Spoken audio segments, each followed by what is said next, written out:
Yan, dito. Ay, wala na yung... Ay, grabe. Ito ang maganda. Tulyasi. Ito yung mabigat. Ito yung ano. Ito. Introducing the packing pan. Original. Dito guys kami ni Kuya sa Walmart. Puting kami ng clearance. May nakita ko. Ito $1 lang. Craft kitchen. Ano naman to? Pork or soup. Ito. Garlic press. Ito pang palit sa ano. 50 cents. Okay. Ano pa natin? Kung ano pa ba? Mga halaman, $3 na. Fake plant. Dating 5 So, the stream. And Fagro, $5 na lang dating. Ano yung $14? Naman, Cheetos Duster. Ano kaya ito? Dating $18 ngayon, $5 na. Ano ito? Baked mix fry, flavor or garnish. Duster. Pang ano yan? Pang powder. To use Cheetos Duster on your favorite foods. Hello guys! So ngayon, andito ulit tayo. At yun, meron na naman tayong pantal. From yesterday yan, kasi may kinain ako. Pero, okay. Meron din. So, nagpunta tayo sa Asian store. Dahil nga, bibili ulit ako ng... Oy, ano yun? Okay. Bibili ulit ako nung... wok. Diba? Bibili ulit tayo ng wok. So, ito yung wok ko. Pinasok ko na sa loob. Diba nabanggit ko nung una kong tong ginamit na nagluto tayo. Is parang may kalawang siya. Diba? Pero nilinis natin. Nakudkud na siya. Tapos naggisa tayo ng bawang sibuyas. And yung pala dapat lalagyan siya ng oil para hindi siya magkalawang. The same thing yung aking cast iron. Tapos meron ding nag-comment na kasi daw ano to aluminum. Hindi guys to aluminum. Siya ay iron and carbon steel. So, combination. Ni-research ko siya and safe siyang gamitin. Hindi siya non-stick or anything. Ito naman yung aking cast iron na ginagamit ko forever. Mga 10 years na to sa akin. Simula nung 10 years ago ko to binili sa yard sale. So, nabili ko to $25. Yung una, hindi ako marunong gumamit ng cast iron. Nung binili ko to, parang may mantika, yung seasoned siya, ganun. So, minsan nakakalimutan ko siya lagyan mantika. So, every time na ginagamit ko siya, nilagyan ko siya ng konting mantika para, bago ko siya store, para siya ay hindi kalawangin. Kasi nga cast iron to. Yung pinagpiripituhan natin ng pancake, itlog. So, ito, the same din. Kasi nga, cast iron and carbon steel to. So, ito guys ay steel talaga siya. Tapos, ang napansin ko dito, diba, ang worry ko noon, nung nagprito ako sa labas, sabi ko, naku, yung puwet niya, diba, sa kahoy. So, mangingit yung masyadong mauling. So, nilinis ko lang siya and wala siya masyadong, so, wala siya masyadong uling. So, ito guys, so, gusto ko pag nagluto ako ng pansit, tapos karne, hindi ko na isasaling. Kaya, bumili pa ako ng isa. So, yun nga yung nagpunta tayo kahapon sa Asian store. Is, eto guys, ito, same lang yung brand. So, dun sa isang Asian store, hindi ko alam ba't non-stick yung ganito nila. As in, nagpipil na yung ano, sabi nga ni Ben, ba't parang gamit na? Pero hindi, ano siya, non-stick. Hindi ko, first time ko makakita ng wok na non-stick. You know, na nagpipil na siya talaga. Yung para siyang non-stick na regular na pan. So, ito yung pangalawa kong, ayan. Nung binili ko to, nung brand no to, is ganito to guys. Ayan. So, ito, sabi nila, wag mo daw siyang, pag bumili ka nitong carbon steel cast iron mix or blend ng pan, nitong wok. ay hindi mo siya direct, gaya nito, hugasan mo lang, tapos magigisa-gisa ka na, no. Kailangan mo siyang, ang tawag nila is, i-cure muna. So, kailangan tong mangitim muna. Halimbawa, ano ako dong apoy sa labas ng bahay. Kailangan mo siyang sunugin hanggang sa magkulay, parang nagre-rainbow siya. Ganto. Ayan o, kung mapapasin nyo, parang nagre-rainbow siya, di ba? May rainbow. Dapat ganun siya, kasunog muna. Susunugin mo siya. As in, lahat ito. Ba't parang tumataas? Ayan. Ganto dapat yung kulay niya. Tapos, bago mo rin siya gamitin, syempre, hugasan mo muna to. So, yung itong isa ko, pag nung nasunog na to, na-cure na, sinabon ko yan. Kasi yung mga may mga powder, yun na yung mga manufacturing powder at kung ano pa mang coating na nandun or dumi galing sa alikabok. So, nilinis ko to ng sabon and then pagkatapos nun, magigisa ka daw ng mga aromatics like bawang, sibuyas, ginger, kung ano man basta para ma-season siya. Para pag nagluto ka na, para mas maganda raw yung ganun. Tapos maraming mantika. Dapat yung i-coat mo siya ng mantika and ng mga aromatics. Bay leaves, kung ano man, paminta, ganyan, asin.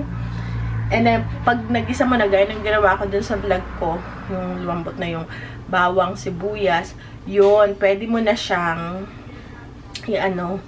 itatapon mo yun. And then, hugasan mo siya ulit, or punasan mo yung ng paper towel kung ayaw mong hugasan kasi parang na-coat na naman siya and then magluto ka na. Ayan. So ito is same size lang siya. So yan, may bago na tayong wok. Okay? Ayan siya. Ito siya, brand new. Dapat ganito ang kulay niya after ma-cure. Okay. So ito ay isang size lang yan. Kasi isang size lang yan, no? Gusto ko talaga yung tulyasi naman, kaya lang, hindi pa ako ready doon. So, ito ay, ang tawag pala dito, guys, ito, introducing the Peking Pan. Original design for professional chefs in China, now available to home cooks. The advantage of the unique cookware is molded into single one heavy-duty piece to endure its strength. The frequent usage of this pan will enhance the flavor of your everyday cooking. Instruction for initial use, meron pala. Heat Peking pan with high heat until black smoke disappears. Yon. And then clean the scorched pan with cleanser and still wool. Kailangan pa talagang scrubin siya. And then rinsed with water. Ayun yung instruction sa kanya. So, ito pala talaga yung ginagamit sa China. And manipis siya. So, hindi siya pure na stainless steel. Kasi, yung mga chef, mahirap. Diba, ginaganon-ganon nila to.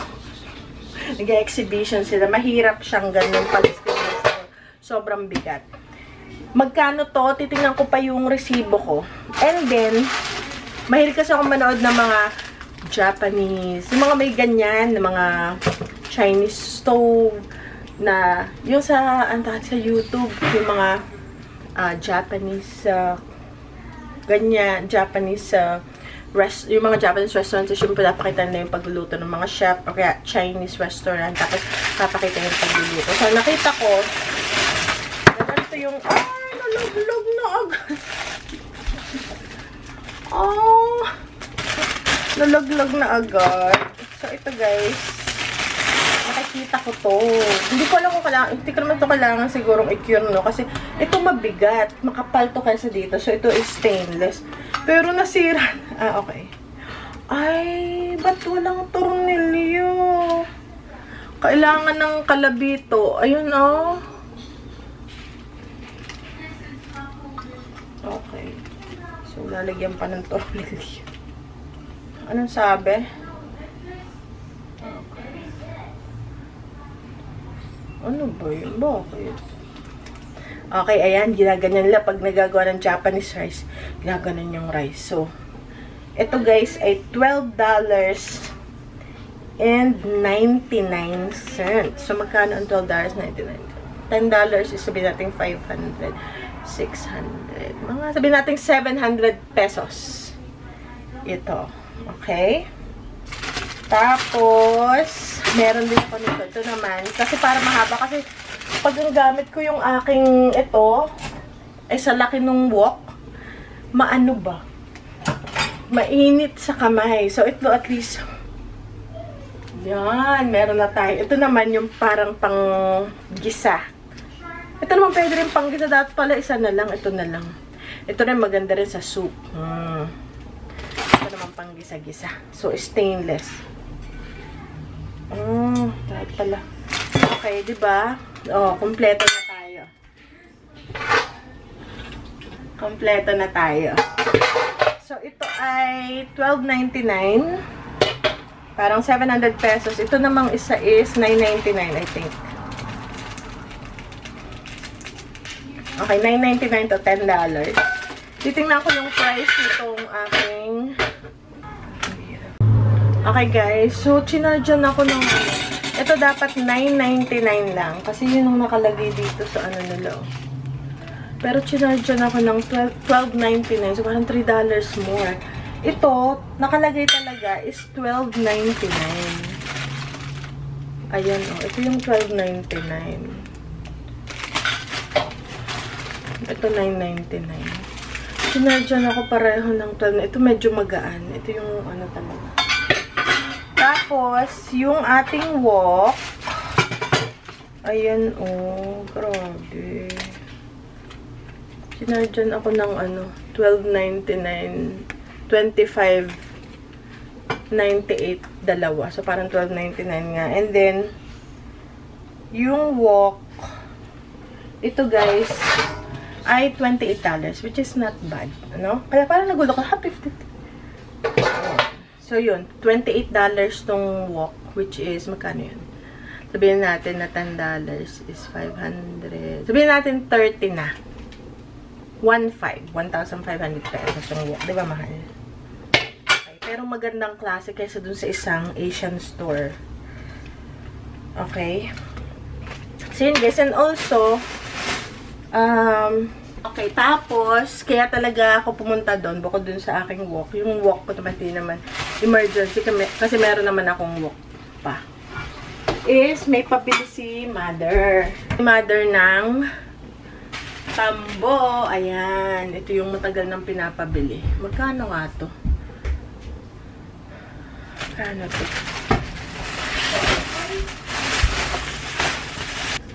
So, itong tambo, ito guys, at saka itong Skyflakes, ay dalawang Skyflakes. Isang, kasi ito yung nare-request ng mga bata kay na lolo, kaya nagpabili. Kondensada, at saka tsokolate. Okay? Tsaka yung tambo is okay. So, $17 yung Skyflakes at saka yung walis tambo. Okay, guys. And then, meron din tayong biniling pansit. So, magluluto tayo sa labas na lang din. Siguro bukas. Kailan kaya tayo makapagluto ng pansit? Bukas siguro ito yung paborito ko kasi ano lang siya, 3 ingredients lang siya. Ito lang guys ay rice flour, cornstarch, and water. Ano lang ko simple ang kanyang ingredients. Kaya gusto ko tong excellent eh. Yan nga lang tricky yung kanyang pagluluto kasi pag napasobrang tubig, naglalabsak siya. And then, dalawa. And also, yung mga bata, nagre-request sila ng paborito nila palitaw, biko, champurado. So, yan. Bumili na ako ng sweet rice. Yung sweet rice is pareho din siya ng sticky rice. Yan. Tapos, meron tayong makapuno kasi baka makapaggawa tayo ng cassava cake. Ayan. And, bumili rin tayo ng cassava, ano ba to? Grated cassava. Ayan. Nakalimutan ko lang bumili ng dahon ng saging. Pumunta rin tayo ng Walmart. So, nagtingin ulit tayo ng clearance. Alam niyo naman, mahilig tayo sa clearance. Pangbenta. So, ito guys, nakita ko to. Strainer. 3 inches na strainer siya. Ayan na. Kung isi-search ko siya sa Walmart website, tingnan natin. Walmart website. So, meron siyang scanner ng barcode. Kahit hindi ako sa bahay, pwede kang mag-scan. Okay. So, scan natin magkano lalabas. Okay. Ayan. Totoo ba to? So, okay. 12.99 yung ito. Bakit ang mahal? Ayan, oh. 12.89 when purchased online. Tingnan niyo guys dun. $1 lang. $1 lang. Pero sabi before, on sale na siya for $3. So, merong another sticker. Ay, ito, tingnan natin. 3 inches strainer, $1 na lang. So, syempre, pinuha na natin lahat. Isa, tatlo. Apat lang pala. Akala ko 5. Okay, so may 4 siya. Pwede ko siya ibenta ng $5. So, diba, meron na tayong $4. Kasi mabenta sa ating store ang mga any kitchen items. Kasi, yung sa mga gamit ko dito sa bahay, pag naglilinis ako, dinadala ko doon, konti na yung kitchen items ko na benta na halos lahat. Konting-konti na lang yung natitira. So, bagay to guys, pang benta. Ayan. Nakahanap naman tayo ng clearance. Magtingin naman ako ng shorts para kay Kuya kasi yung mga shorts niya maliliit na. So, meron ulit doon na clearance. Tingnan nyo guys. Ito ay $14.98 na shorts. So, mga 750 pesos ngayon. 250 pesos na lang. 75% off kasi $5 na lang. And may kasama pang hanger. O, diba? Pwede kong gamitin sa store. Kaya hindi ko siya talaga iniwan. Kasi kasama to sa bayad. May hanger pa ganito. Ayan, ito ay medium kay Kuya. Pang summer. Maganda lang. Comfortable. Ayan. Tapos, syempre, ay, ito pa pala, guys. Kaya sabi ko, akala ko more than, or 5 or something. Meron pa pala. So, 6 siya pala ang kinuha ko. Ayan, 6. Okay. And then, another, ito naman. Kasi ayoko ng puti kasi minsan nagmumugulong sila sa putik. Kaya ang pinili ko yung medyo dark. So, itong black and gray. And ito, $5 lang. Maganda siyang quality, actually. And may free hanger para sa store natin. Diba? Clearance. Kaya hindi ako, hirap na hirap ako guys bumili. Kahit sa sarili ko, sa pamilya ko. Ng full price na items. Kasi nga, meron naman talaga na makukuha ka na clearance. So, why not? So, diba? Ayan. Ito pa yung mga nakuha ko sa Walmart na kung ano-ano. Bumili rin ako ng mangga. Tingnan niyo guys, ang mangga. So, dito, ito yung parang sikat na mangga. So, dito guys, ito yung sikat na mangga. Hindi yung manggang kalabaw. Kasi medyo mahirap yung makita sa store, sa Walmart. Ito yung ating apple mango. Ayan, diba? Grabe ito guys. Ganito dapat talaga ang kukunin nyo. Yung mapula, matingkad na red. Ito, medyo maasim-asim to. Kasi yung, akala mo lang ano siya, yung ganyan. Pero medyo maasim-asim to. Kasi may green pa siya eh. Pero ito talaga, pag almost, diba, para siyang apple. Kaya siya apple mango. Diba? Ayan. Ito is from Mexico. So, ito yung, Mexico kasi yung malapit dito na tropical na country or Venezuela. Ano pa ba yung nakikita ko? Colombia. Yan. So, yan. Diba? Diba mukha siyang apple. Pero mangga. 5 yan. May isa pa. Ito, hindi gano. Pero okay na rin. Pero dito medyo mag-green pa siya. Ito medyo maasim pa. So, ang ginagawa ko naman dito para siya ito mamis, guys. Huwag nyo siya munang ilalagay sa ref. The same ng avocado. Iiwan nyo lang siya dyan sa countertop. Mga 1 or 2 days. Pero huwag masyadong matagal. Kasi pag tumagal, the same ng avocado, lalambot yan. Mabubulok, magkakaniknik. So, 2 days lang. Na huwag nyong i-close. Nasa plastic, pero huwag nyong i-close na ganyan. So, nakaganyan lang siya. Okay. So, iwan ko lang siya dito. And then, after niya, lalambot pa siya, diba? Parang pupula pa yan eh. Gaya nito. Mag-iiba pa yung kulay niya. Titingkad pa yan. So, pagkatapos nalagay ko sa ref. matamis na siya. So, anytime, pwede mo na siyang i-store lang doon kung kailan mo din siya kakainin. Ayun lang, guys. I think yun lang yung napamili. Meron pa ako napamili pero hindi ko na sa ref. So, yun lang muna. Ayan na naman. Kanina mas malaki yan. Pero uminom na ako ng akin. Hindi ko alam kung kailan ako titigil inom ng antihistamine. Kasi, meron pa ako dito sa tadyang. Pero bumababa siya. So, siguro may ang kinain ko, ayun nga, nag-restaurant kagabi.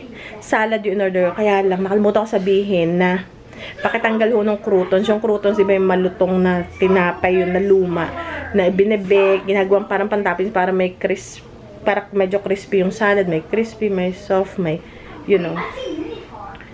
Nakalimutan ko, so tinanggal ko isa. Meron akong nakain. Ayan. Okay, guys. So, see you guys later. Okay, so guys, bye-bye. Nga pala guys, gusto ko lang sabihin na tong shorts na to na nakuha ko kay kuya is cotton siya. Ngayon ko lang na, kasi binabasa ko. Sabi, designed with the planet in mind. Investing in better cotton.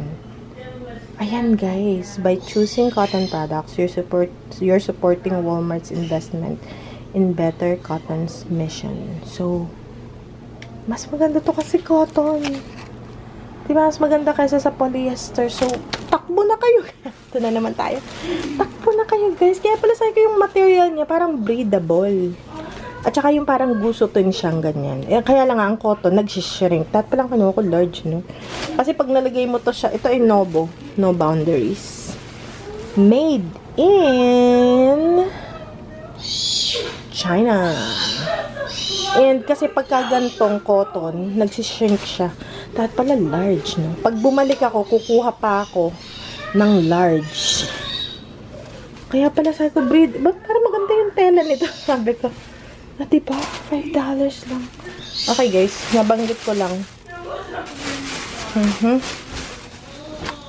Yung ibang mga clearance nila medyo mahal pa kaya hindi ko binili. Madating $15 before. Ayan, perfect for summer. Pwede rin itong panligo na no? Kasi ano siya, ito yung tipo na ano ba, yung tubig niya nadadry, mabilis madry, breathable Okay guys, yun lang. Yay!